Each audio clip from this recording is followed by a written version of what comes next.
back to our channel. Hey guys, focus tayo dong asang-sang hindi video si Mami. And tuta tayo dong andong daday lang tayo Tito Dogs yung si Nanay. Dadayan tayo, balikan tayo si Nanay. Nasa hindi gede.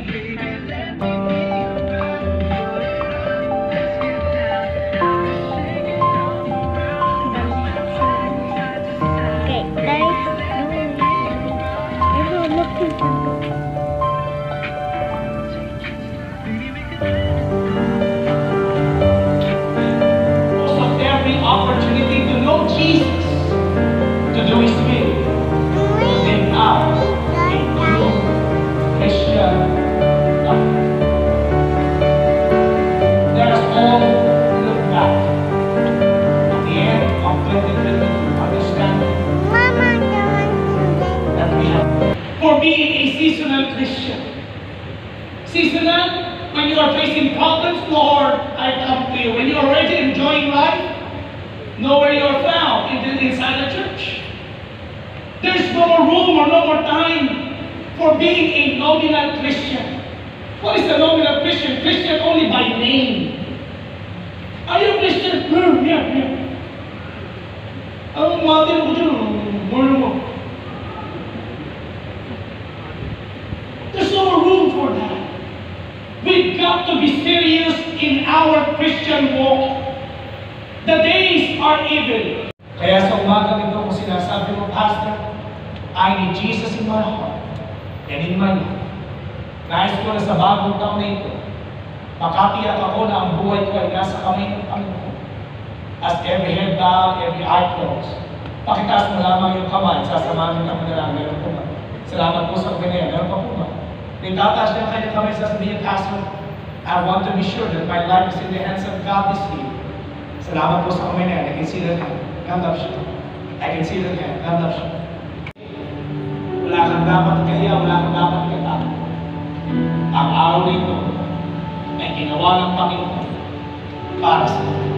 Come, offer your life only to Jesus Christ. Sa mga kapatid po natin lumapit dito sa harapan na ako po'y makasalanan, na ako hindi matuwid sa iyong harapan.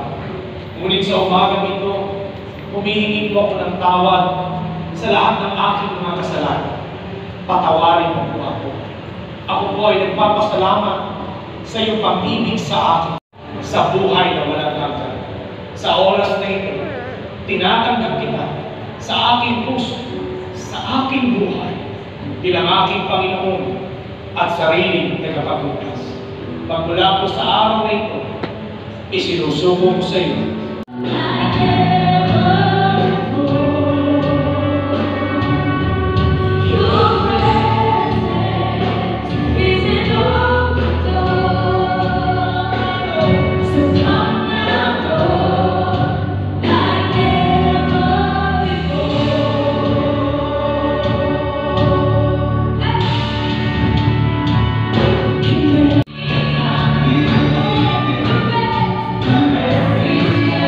God.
here. Doon ayaw mo na. Lagay mo sa basket yung egg.